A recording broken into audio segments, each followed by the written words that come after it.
नमो नमः छात्रों।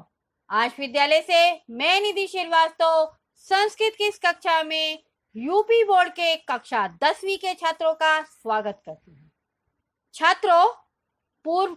छात्रों, आज हम जिस विषय के ऊपर चर्चा करेंगे उसको आप सभी कोई बहुत अच्छी तरह से जानते हैं। तो छात्रों, विश्व कवि रविंद्रनाथ टैगोर जी के बारे में आप सभी कोई अच्छी तरह से जानते हैं और वो आप ये भी जानते हैं कि वो बंगला के सुप्रसिद्ध साहित्यकार हैं। तो आज हम इन्हीं के ऊपर चर्चा करेंगे। तो छात्रों, विश्व कवि रविंद्रनाथ टैगोर के विषय में आज के इस अंश में क्या बताया जा रहा है उसको जानने के लिए आइए हम लोग देखते हैं क्लास 10 संस्कृत गद्य भारती का चतुर्था पाठा विश्व कवि रविंद्र का प्रथमा भागा। तो छात्रों, प्रस्तुत पाठ में पाठ परिचय गद्यांशों का हिंदी भाषा में अर्थ सहित संधि विच्छेद पर हमने प्रकाश डाला है। तो आइए देखते हैं विश्व कवि रविंद्र का प्रथमा भागा। पाठ परिचय। अंग्रेजी के शेक्सपियर की तरह, यानी अंग्रेजी के जो सुप्रसिद्ध साहित्यकार है, लेखक है, राइटर है, वो कौन है? शेक्सपियर। और संस्कृत के कालिदास की तरह और हिंदी के तुलसीदास की तरह बंगला साहित्य में भी कविंद्र रविंद्रनाथ टैगोर का स्थान है। इनका जन्म इनका जन्म 7 मई सन 1861 ईस्वी को कोलकाता के एक समृद्ध ब्राह्मण परिवार में हुआ था। यानी बंगला साहित्यकार कविंद्र रविंद्रनाथ टैगोर जी का महत्वपूर्ण स्थान बंगला साहित्य में है और इनका जन्म 7 मई 1861 सन में हुआ था। और कहाँ पे हुआ था? कोलकाता के एक समृद्ध यानी खूब पैसों वाले कुशल ब्राह्मण परिवार में हुआ था। इनके पिता देवेंद्रनाथ तथा माता शारदा देवी थी। यानी इनकी पिता कौन थे? देवेंद्रनाथ। और माता शारदा देवी थी। और इनकी प्रारंभिक शिक्षा घर पर हुई।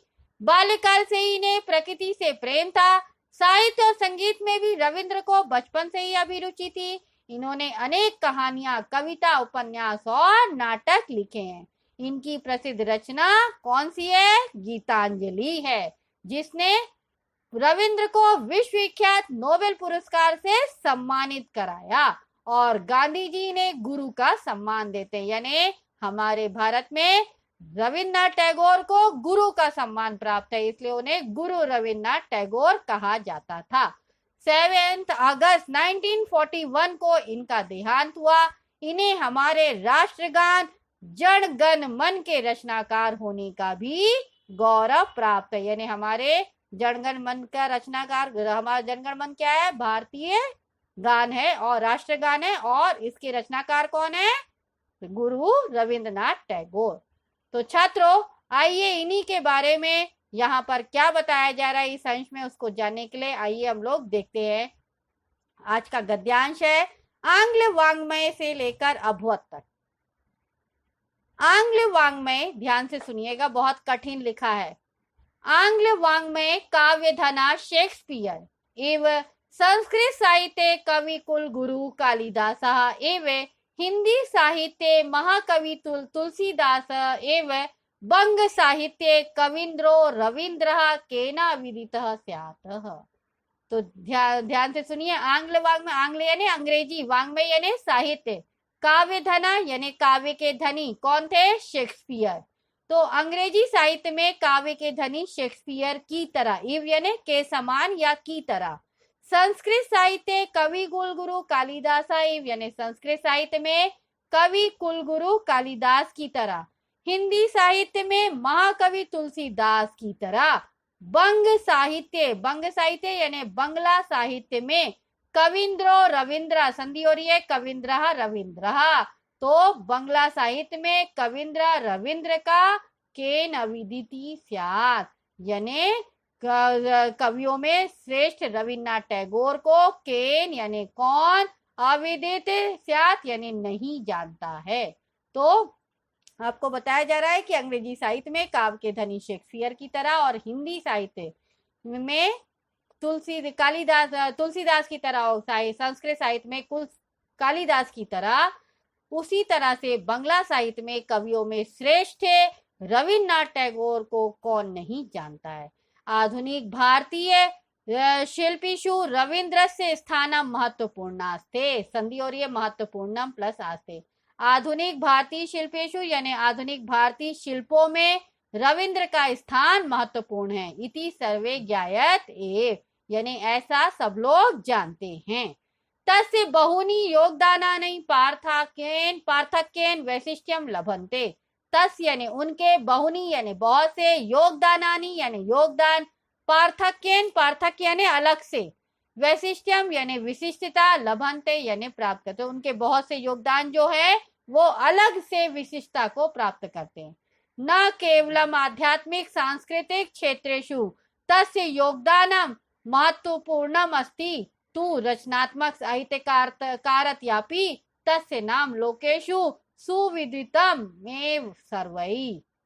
तो क्या बता रहे कि न केवल यानी नहीं केवल आध्यात्मिक और सांस्कृतिक क्षेत्रों में उनका योगदान बल महत्वपूर्ण है, बल्कि रचनात्मक साहित्यकारत्यापि यानी बल्कि रचनात्मक साहित्यकारिता के कारण भी तस्य नाम यानी उनका नाम लोकेषु यानी संसार में, सुविदितम एव यानी यहाँ संधि और ये सुविदितम प्लस एव यानी अविस्मरणीय ही है, सर्वे यानी सभी में, याद रखने योग्य।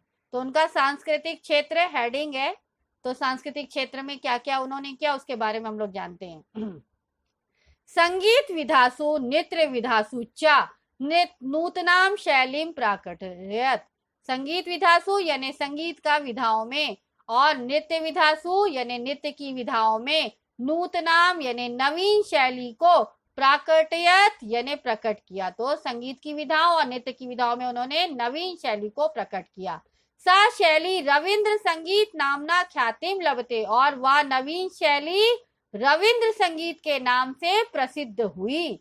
एवं नृत्य विधासु परंपरागत शैली नुसरता अनेन शिल्पिना नवीना नृत्य शैली आविष्कृता, यानी इसी प्रकार, एवं यानी इस प्रकार, नृत्य विधासु यानी नृत्य की विधा में परंपरागत शैली अनुसरता अनेन यानी परंपरागत शैली से चली आ रही आने वाली शैली का अनुसरण करते हुए, शिल्पिना यानी कलाकार ने, नवीना यानी नवीन नृत्य शैली का आविष्कृता यानी आविष्कार किया।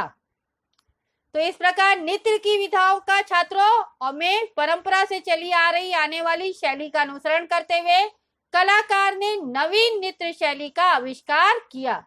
अन्य क्षेत्रेष्वपि शिक्षा विद्रूपेण नवीनानाम विचाराणाम सूत्रपातो विहिता।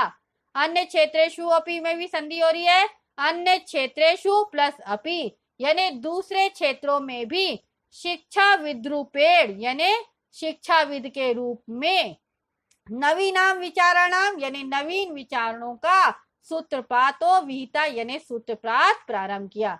तो अन्य क्षेत्रों में भी शिक्षाविद के रूप में नवीन विचारों को उन्होंने प्रारंभ किया।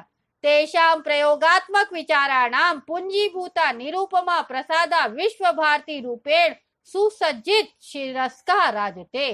तेषां यानी उनके, प्रयोगात्मक विचाराणाम यानी प्रयोगात्मक विचारों का, पुंजीभूता यानी समन्वित रूप, निरूपमा यानी रूप, निरूपमा यानी अद्वितीय, प्रसादा यानी महल, विश्व भारती यानी विश्व भारती के रूप में, रूपेण यानी रूप में, सुसज्जित यानी सुसज्जित, शिर का राजते यानी शिखर वाला, सुशोभित होता है।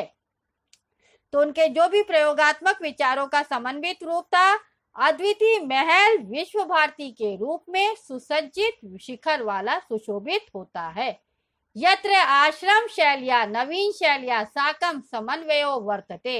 यत्र यानी जहाँ, आश्रम शैलिया यानी आश्रम शैली का, नवीन शैलिया यानी नवीन शैली के, साकम यानी साथ में, समन्वयो यानी समन्वय, वर्तते यानी है।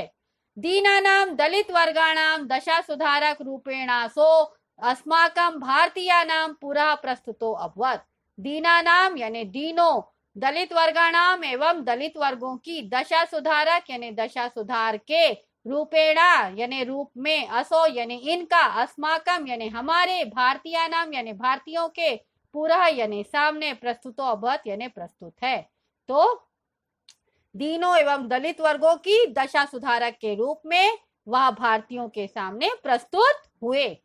रविंद्रनाथस्य जन्मे कलिकाता नगरे एक षष्ठ्यधिकाष्टा दशशतमे ख्रीष्टाब्दे मई मासस्य सप्तमे दिवसे, यानी रविंद्रनाथस्य जन्मे यानी रविंद्रनाथ का जन्म कलिकाता नगरे यानी कलिकाता नगर में 61 यानी 61 अधिकाष्टा दशशत में यानी 1861 ईस्वी में, ख्रीष्टाब्दे यानी ईस्वी में, मई मासत यानी मई मास की सप्तमे दिवसे यानी 7 तारीख को हुआ था।